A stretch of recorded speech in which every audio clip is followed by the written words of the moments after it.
ശ്ലോമോ ത്രിയേക ദൈവത്തിന് സ്തുതി. അടുത്ത ഞായറാഴ്ച അഥവാ നോമ്പിൻ്റെ മൂന്നാമത്തെ ഞായർ ശരിയോ ഞായർ അല്ലെങ്കിൽ പക്ഷപാതക്കാരൻ്റെ ഞായർ എന്ന് വിളിക്കുന്നു. വിശുദ്ധ മർക്കോസ് എഴുതിയ കർത്താവിൻ്റെ സുവിശേഷം 2-ാം അധ്യായം 1 മുതൽ 12 വരെയുള്ള ഭാഗമാണ് ഏവങ്കേലിനായിട്ട് ദേവാലയത്തിൽ വായിക്കുന്നത്. വേദഭാഗത്ത് പറയുന്ന കപ്പർനാഹൂമിലെ ഭവനം എന്ന് പറയുന്നത് വിശുദ്ധ ശീമോൻ പത്രോസിൻ്റെ ഭവനമായിട്ടാണ് പിതാക്കന്മാർ പറയുന്നത്. ഈ വേദഭാഗം ഞാനിവിടെ സമയക്കുറവുകൊണ്ട് പറയുന്നില്ല. നിങ്ങൾ സമയം പോലെ അത് വായിച്ചു നോക്കുക. അപ്പോൾ ഞാൻ പറയുന്ന കൂടുതൽ നിങ്ങൾക്ക് വ്യക്തമാകും. ഞാൻ പറഞ്ഞു വന്നത്, ഈ കപ്പർനാഹൂമിലെ കർത്താവിരുന്ന ഭവനം എന്ന് പറയുന്നത് വിശുദ്ധ ശീമോൻ പത്രോസിൻ്റെ ഭവനമായിട്ട് ആണ് പിതാക്കന്മാർ കരുതിയിരുന്നത്. കർത്താവ് ഉപയോഗിച്ചിരുന്ന പടക്, ഈ പടകെന്ന് പറയുന്നത് നമ്മുടെ പച്ച മലയാളത്തിൽ പറഞ്ഞാൽ വള്ളം എന്നാണ്. മീൻ പിടിക്കാനൊക്കെ ഉപയോഗിക്കുന്ന വള്ളം, അങ്ങനെ ഒരു പടകാണ്. പല ആൾക്കാർക്കും ഇത് അറിഞ്ഞുകൂടാ, എന്നോട് ചോദിച്ചിട്ടുണ്ട്. അതിൻ്റെ പേരിൽ ഞാൻ പറയുന്നത് മാത്രമേ ഉള്ളൂ. ഈ വള്ളം എന്ന് പറയുന്നതും ശീമോൻ പത്രോസിൻ്റെ വള്ളത്തിൽ ആണ് കർത്താവ് കയറിയിരുന്നത്. അപ്പോൾ കർത്താവ് താമസിച്ചിരുന്ന ഭവനം, കർത്താവ് കടലിൻ്റെ ആഴത്തിലേക്ക് എറിയാൻ കൽപ്പിച്ചിരുന്ന വല, ഇതെല്ലാം വിശുദ്ധ പത്രോസ് ശ്ലീഹായുടേതായിരുന്നു. കർത്താവിൻ്റെ സ്വർഗരാജ്യത്തിൻ്റെ താക്കോൽ പോലും ഏൽപ്പിച്ചിരുന്നത് ശീമോൻ പത്രോസിനെയാണ്. എന്ന് വെച്ചാൽ വിശുദ്ധ ശീമോൻ പത്രോസിന് ഉള്ളത് മുഴുവനും കർത്താവിന് ഉള്ളതായിരുന്നു. ശീമോൻ്റെ ഭവനം, ശീമോൻ്റെ പടക്, ശീമോൻ്റെ വല, സർവോപരി ശീമോനെ തന്നെയും കർത്താവിന് ഏൽപ്പിച്ചു കൊടുത്തിരുന്നു. ആയതുകൊണ്ട് ഇവയൊക്കെയും കർത്താവിന് പ്രിയപ്പെട്ടതായിരുന്നു എന്നുള്ള അറിഞ്ഞിരിക്കണം നമ്മൾ. ആയതിനാൽ ശീമോൻ പത്രോസിൻ്റെ ഭവനം ദൈവിക കരുണയുടെ ഭവനമായി മാറി. നമ്മുടെ ഭവനങ്ങൾ ശീമോൻ്റെ ഭവനം പോലെയാണോ എന്ന് ചിന്തിക്കുന്നത് നല്ലതാണ്. പക്ഷപാതക്കാരനെ ചുമന്നുകൊണ്ട് വന്ന 4 പേരുടെ വിശ്വാസവും സമർപ്പണ ബുദ്ധിയും ദയയും കരുണയും മനസ്സിലാക്കിയ യേശുതമ്പുരാൻ ആ 4 പേരെയും അവിടെ കൂടിയിരുന്ന സമൂഹത്തിൻ്റെ മുമ്പിൽ വെച്ച് അവരിലുണ്ടായിരുന്ന സ്നേഹവും കരുണയും വിശ്വാസവും സമർപ്പണവും വലിയതായി എണ്ണി അവരെ ദൈവിക കൃപയാൽ പരിപാലിച്ച് ശ്ലാഘിച്ച് അനുഗ്രഹിച്ചു എന്നുള്ളതൊരു സത്യമാണ്. അവരുടെ അധ്വാനങ്ങളും പരിശ്രമങ്ങളും വൃഥാവായില്ല.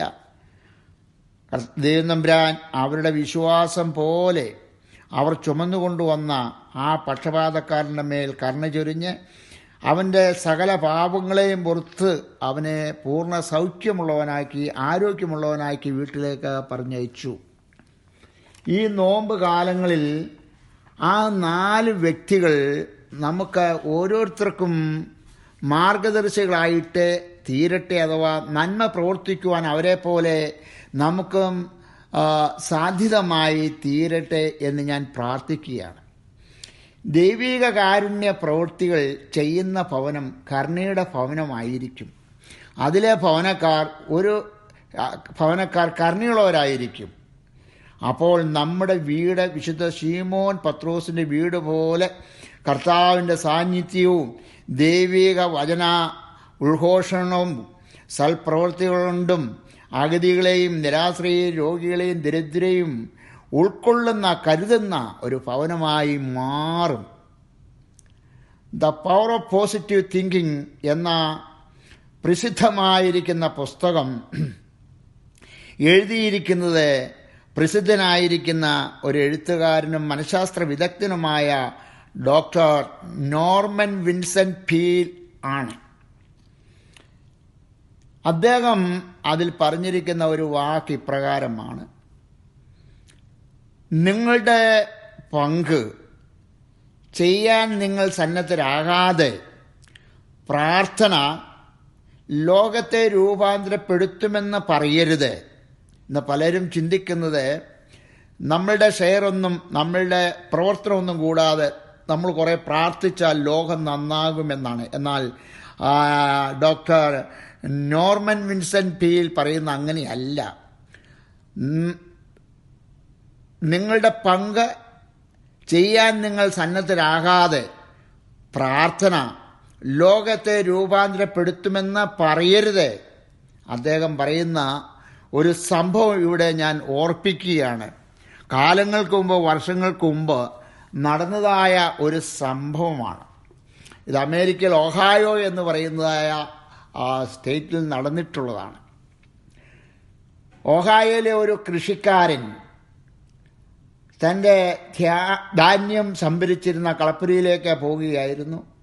താൻ ദൈവരാജ്യത്തിന് വേണ്ടി എന്ത് ചെയ്യണമെന്ന് ദൈവം കാണിച്ചു കൊടുക്കുന്നതിനായി അനുസ്യൂതം പ്രാർത്ഥിച്ചുകൊണ്ടിരുന്ന ഒരു ഭക്തൻ കൂടിയായിരുന്നു. നമ്മൾ കർഷകൻ എന്ന് കേൾക്കുമ്പോൾ സാധാരണ കേരളത്തിൽ ഉള്ള ആൾക്കാരും കേരളത്തിലുള്ളവരൊക്കെ ചിന്തിക്കുന്നത് 2 ഏക്കർ 3 ഏക്കർ മാക്സിമം 10 ഏക്കർ ഇങ്ങനെയൊക്കെ നമ്മൾ ചിന്തിക്കുന്നത്. എന്നാൽ അമേരിക്കയിലെ ഒരു കർഷകൻ എന്ന് പറയുന്നത് 10,000 ഏക്കർ കണക്കിന് പാടം അല്ലെങ്കിൽ വയൽ അല്ലെങ്കിൽ ഫാം ഉള്ളവരാണ്. അതിന് 10,000 കണക്കിന് ഏക്കറുകളാണ് അവർക്കുള്ളത്. അപ്പോൾ അവരൊരു കൃഷിക്കാരൻ എന്ന് പറയുന്ന വലിയ കർഷകനാണ്, വലിയ ധനാഢ്യനാണ്. ധാരാളം ജോലിക്കാർ ആ കർഷകൻ്റെ കൂടെ ഉണ്ട്. അദ്ദേഹത്തിന് അതിൻ്റേതായ ഫെസിലിറ്റീസ്, ഈ കൃഷി ചെയ്യാനുള്ളതായ ഉപകരണങ്ങൾ, കൃഷി ചെയ്തു കഴിഞ്ഞാൽ അത് സൂക്ഷിക്കുവാനുള്ള കളപ്പുര, ഇങ്ങനെ അത് തന്നെ ഒരു വലിയ ബൃഹത്തായിരിക്കുന്ന ഒരു കാര്യങ്ങളാണ്. അപ്പോൾ ഒരു കർഷകൻ എന്ന് പറഞ്ഞാൽ നിലക്കടല, അങ്ങനെ ഓരോരോ വിധത്തിലുള്ള കർഷകരൂടെയുണ്ട്. അതൊക്കെ 1000, 10,000, 20,000, 30,000 ലക്ഷക്കണക്കിന് ഏക്കർ സ്ഥലത്താണ് ഇവർ കൃഷി ചെയ്യുന്നത്. അത് അമേരിക്കയിൽ പോയി കണ്ടിട്ടുള്ളവർക്ക് മാത്രമേ ഇത് മനസ്സിലാക്കുകയുള്ളൂ. നമ്മുടെ ഈ കർഷകൻ, അദ്ദേഹം ഒരു കർഷകനും വലിയ ധനാഢ്യനാണെങ്കിൽ തന്നെയും അദ്ദേഹത്തിന് സദാ നേരവും ദൈവികമായിരിക്കുന്ന കാര്യങ്ങളെക്കുറിച്ച് മാത്രമേ ചിന്തിക്കാനുള്ളൂ. ചെറുപ്പം മുതലുള്ള അങ്ങേരുടെ ഒരു ആഗ്രഹമാണ് അങ്ങേർക്ക് ഒരു പ്രീച്ചറാകണം, ഒരു ഉപദേശകനാകണം, ഒരു സുവിശേഷകനാകണം, ദൈവവചനം മറ്റുള്ളവരോടൊക്കെ പ്രസംഗിക്കണം. ഇതായിരുന്നു അദ്ദേഹത്തിൻ്റെ എപ്പോഴും ചിന്തയും മനസ്സിൽ കിടന്നുകൊണ്ട് അദ്ദേഹം ആലോചിക്കുന്ന കാര്യം. എങ്ങോട്ട് പോയാലും കൃഷി ചെയ്യുമ്പോഴൊക്കെയും അങ്ങേര് ഫോക്കസ് ചെയ്യുന്നൊരു വിഷയം ഈ കർത്താവായ യേശു ക്രിസ്തുവിൻ്റെ സുവിശേഷം 4 പേരോട് പറയണമെന്നുള്ളതാണ്. അപ്പോൾ അദ്ദേഹം ഇങ്ങനെ ഒരു ദിവസം ഇങ്ങനെ കൃഷി സ്ഥലത്തേക്ക് അദ്ദേഹം പോകുകയാണ്. അങ്ങനെ ഈ കാര്യങ്ങളൊക്കെ ചിന്തിച്ച് പോകുന്ന സമയത്ത് അദ്ദേഹം ഇങ്ങനെ നോക്കുമ്പോൾ ഈ ആകാശത്ത്, ദൂരെ ആകാശത്ത് ഈ ക്ലൗഡ് ഇങ്ങനെ വളഞ്ഞു കെട്ടിക്കിടക്കുന്നതുകൊണ്ട് ഇതെന്തായിരിക്കുമെന്ന് വിചാരിച്ച്, അപ്പോൾ ഇവിടെയൊക്കെ ഈ സ്ഥലങ്ങളിലൊക്കെ ഈ ടൊർണേഡോ ഒക്കെ പെട്ടെന്ന് കാർമേഘങ്ങൾ വന്നിട്ട് ചുഴിഞ്ഞുകൂടും. അപ്പോൾ അങ്ങനെയുള്ളതൊക്കെ നോക്കിക്കൊണ്ടായിരിക്കും മിക്കവാറൊക്കെ ഈ റിമോട്ട് ഏരിയയിൽ കൂടി വണ്ടി ഓടിക്കുന്നവർ ശ്രദ്ധിച്ചാണ് പോകുന്നത്. ഒരു പക്ഷേ നമ്മളുടെ ഈ കൃഷിക്കാരൻ്റെ പേര് മിസ്റ്റർ ജോൺസൺ എന്നാണ്. അദ്ദേഹം ഇങ്ങനെ നോക്കുമ്പോൾ ഈ ആകാശത്ത് ക്ലൗഡ്, ഈ മേഘം ഇങ്ങനെ എന്തോ രൂപത്തിൽ കിടക്കണം. എന്താ ശ്രദ്ധിച്ചു നോക്കിയപ്പോൾ ഒരു മേഘത്തിൻ്റെ കൂട്ടം പി എന്ന് പറയുന്ന ആ ഒരു ഇംഗ്ലീഷ് ലെറ്ററിൽ കാണുകയാണ്. ഇങ്ങനെ ശരിക്കും പി എന്ന് പറഞ്ഞാൽ പീറ്റർ എന്നുള്ള ആ പിയുടെ അക്ഷരത്തിൽ കാണുകയാണ്. അത് കഴിഞ്ഞ് അടുത്ത നോക്കിയപ്പോൾ ക്ലൗഡ് ഇങ്ങനെ സിയുടെ ചർച്ച് അല്ലെങ്കിൽ ക്രൈസ്റ്റ് എന്ന രീതിയിൽ ഇങ്ങനെ സി ആയിട്ട് കിടക്കുകയാണ്. അപ്പോൾ ഇങ്ങനെ കാറ് സൈഡിൽ നിർത്തി വളരെ ശ്രദ്ധിച്ച് നോക്കി, പുറത്തിറങ്ങി നോക്കി, ഈ ക്ലൗഡിലേക്ക് നോക്കി ഇതെന്താണ്. അപ്പോൾ ഇയാൾ പല പ്രാവശ്യം നോക്കി, ഇത് പി സി ഇതെന്താണ് ഈ പി സി? അപ്പോൾ അയാൾക്ക് മനസ്സിലായി, വളരെ ക്ലിയറായിട്ട് മനസ്സിലായി. Preach Christ. അപ്പോസ്തലനായ പൗലോസ് ശൗലായിരുന്നപ്പോൾ ദൈവം സ്വർഗത്തിൽ നിന്ന് വിളിച്ചു. അങ്ങനെ ഒരു ദൈവികമായ ദർശനം പൗലോസിന് കിട്ടി. അങ്ങനെ തനിക്കും ഒരു ദർശനം കിട്ടി. ദൈവം എന്നെ വിളിച്ചിരിക്കുകയാണ്. ഈ ക്ലൗഡിൽ കൂടി, ഈ മേഘത്തിൽ കൂടി ദൈവം എന്നെ വിളിച്ചിരിക്കുകയാണ്. കണ്ടില്ലേ, മേഘം എഴുതി കാണിച്ചിരിക്കുന്നു, പീസ്, പ്രീച്ച് ക്രൈസ്റ്റ്. അപ്പോൾ you go and preach Christ എന്നാണ് അദ്ദേഹം അത് മനസ്സിലാക്കിയത്. അയാൾക്ക് വലിയ സന്തോഷമായി. അയാൾ ആഗ്രഹിച്ചത് മറ്റാരുടെയും പ്രോത്സാഹനമില്ലാതെ ദൈവത്തിൽ നിന്ന് കിട്ടിയെന്ന രീതിയിൽ അദ്ദേഹം എന്ത് ചെയ്തെന്നറിയാമോ? നേരെ തിരിച്ച് കൃഷി സ്ഥലത്തേക്ക് പോകാതെ വീട്ടിലേക്ക് വന്നു. ഇത് പറഞ്ഞപ്പോൾ ഞാൻ മറ്റൊരു കാര്യം കൂടി ഓർക്കുകയാണ്. ഇന്ന് ഈ കുറേ കാലങ്ങൾക്ക് മുമ്പ് എനിക്ക് ആദ്യമൊന്നും ഇത് അറിഞ്ഞുകൂടായിരുന്നു. വീണ്ടും ഓരോരുത്തരും എന്നോട് പറയാൻ തുടങ്ങിയപ്പോഴാണ് ഞാനിത് മനസ്സിലാക്കുന്നത്.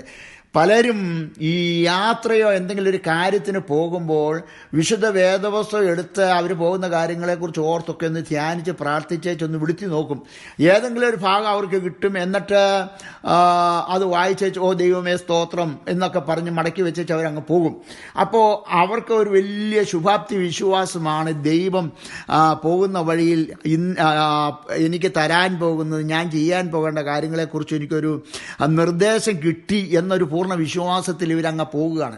ഈ പോകുന്ന വഴിക്കായിരിക്കും ഇവൻ പോകുന്ന കാറ് പോയിട്ട് വേറൊന്നിനെ ടെടിക്കുന്ന, അല്ലെങ്കിൽ ഇവൻ ഉരുണ്ടി വീഴുന്നത്, ഇവന് അൺഎക്സ്പെക്റ്റഡ് ആയിട്ട് ഏതെങ്കിലും മറ്റുള്ളതായ ദുരിതങ്ങളൊക്കെ ഉണ്ടാകുന്നത്, ഇങ്ങനെ പലതരത്തിലുള്ളതായ കഷ്ടകാലങ്ങൾ ഇവൻ്റെ വഴിയിലുണ്ടാകുന്നു. അപ്പം ഇവന് തോന്നും വേദപുസ്തകം എന്താണ് പറഞ്ഞത്. അങ്ങനെ പലരും ഈ ദൈവത്തിൻ്റെ ദൈവികമായ ശക്തിയെ ചോദ്യം ചെയ്യുന്ന രീതിയിൽ, അല്ലെങ്കിൽ ദൈവം പറഞ്ഞ് അത് തെറ്റായിപ്പോയി, അങ്ങനെ ദൈവത്തെ കുറ്റപ്പെടുത്തുന്ന ഒരു സമൂഹം ഇങ്ങനെയുള്ള രീതിയിൽ നിന്നും ഉണ്ടാകുന്നുണ്ട്. അപ്പോൾ അതിൻ്റെ കുഴപ്പം തിരുവചനത്തിൻ്റെ കുഴപ്പമല്ല. കാരണം എന്താണെന്ന് വെച്ച് കഴിഞ്ഞാൽ വിശുദ്ധ വേദപുസ്തകം വായിക്കേണ്ടത് മനസ്സിലാക്കേണ്ട രീതിയിൽ വായിക്കാനും മനസ്സിലാക്കാനും അറിയാത്ത വ്യക്തികളാണ് ഇങ്ങനെ നോക്കിയിട്ട് പോകുന്നത്. അപ്പോൾ അക്ഷരങ്ങൾ കൊല്ലുന്നു, ആത്മാവ് ജീവിപ്പിക്കുന്നു.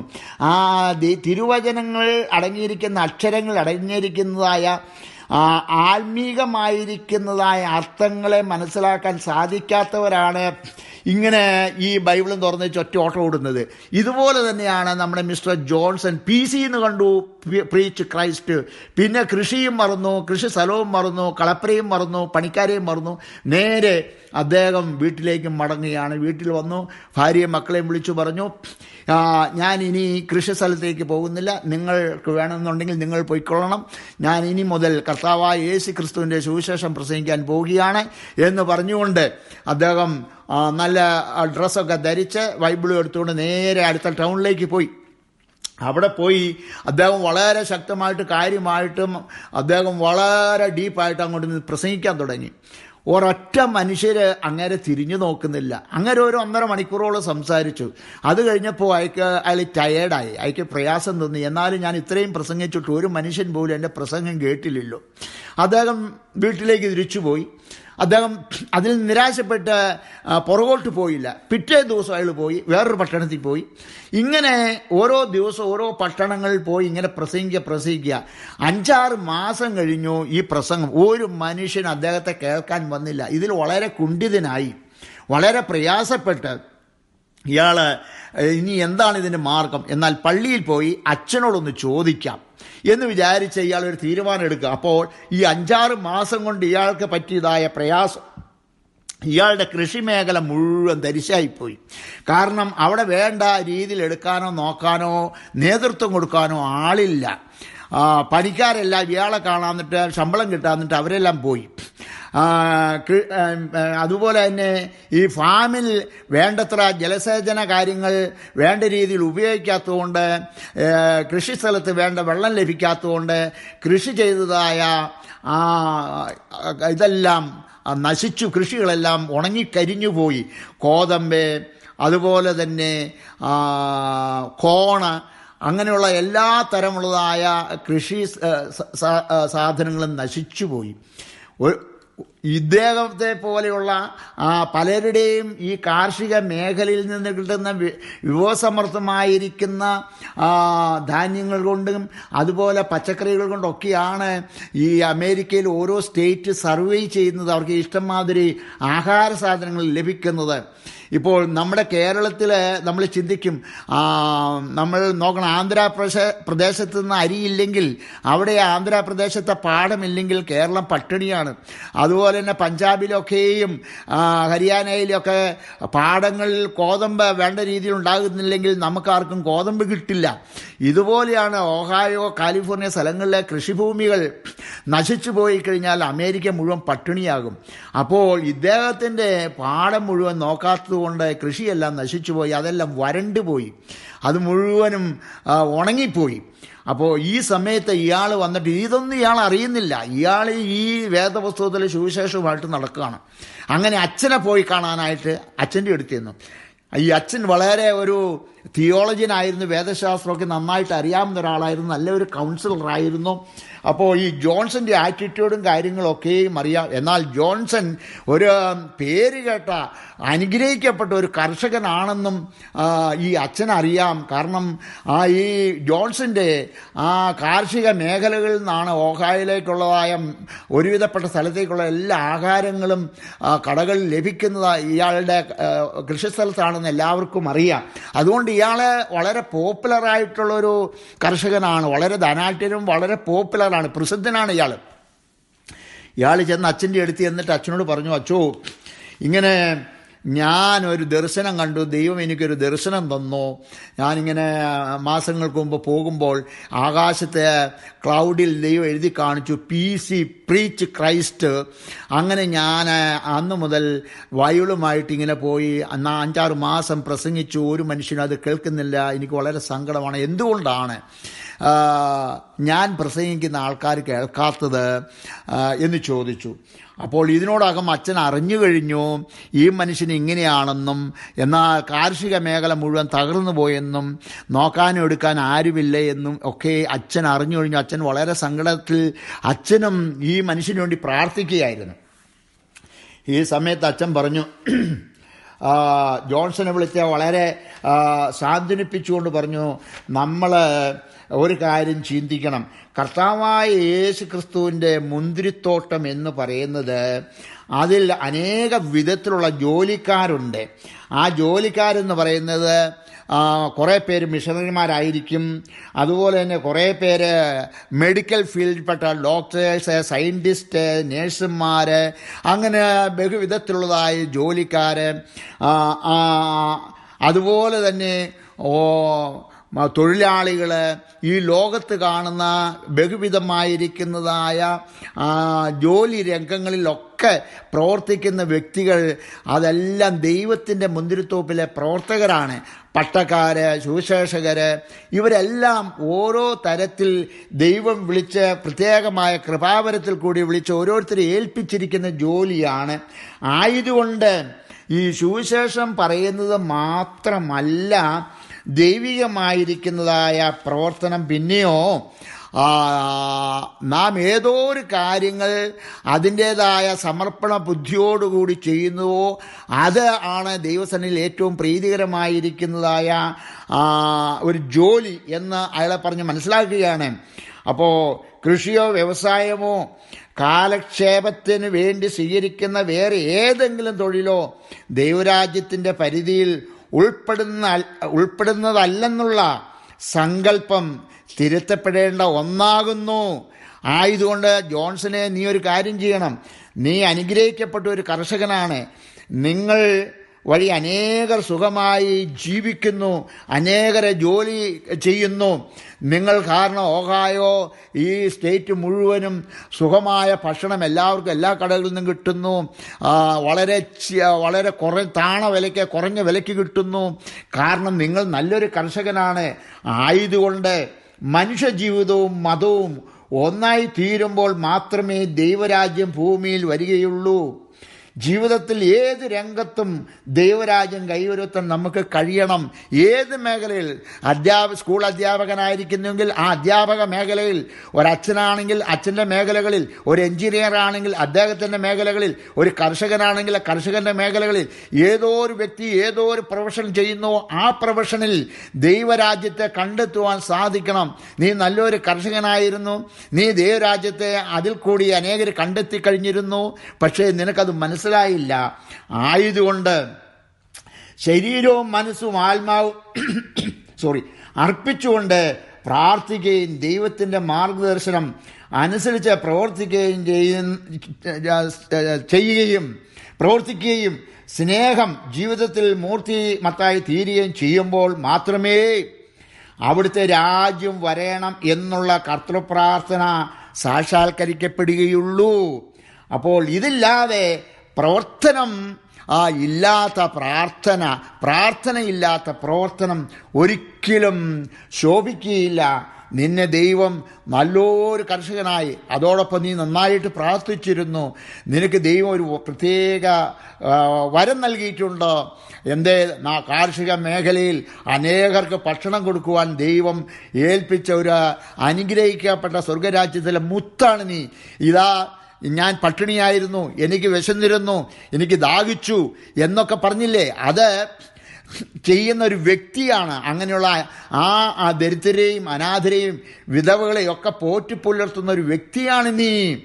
വിശപ്പുള്ളവന് നിന്റെ അപ്പം നുറുക്കി കൊടുക്കുന്ന യെശയ്യാ പറഞ്ഞിട്ടില്ലേ, ആ അപ്പം നുറുക്കി കൊടുക്കുന്ന വ്യക്തിയാണ് നീയാണ് ശരിക്കും ഉപവസിക്കുന്നവൻ എന്ന് ഈ പറഞ്ഞ അച്ഛൻ ഈ കാര്യങ്ങളൊക്കെയും പറഞ്ഞ് മിസ്റ്റർ ജോൺസിനെ ബോധവൽക്കരിച്ചു. നീ മറ്റൊരു കാര്യം മനസ്സിലാക്കണം.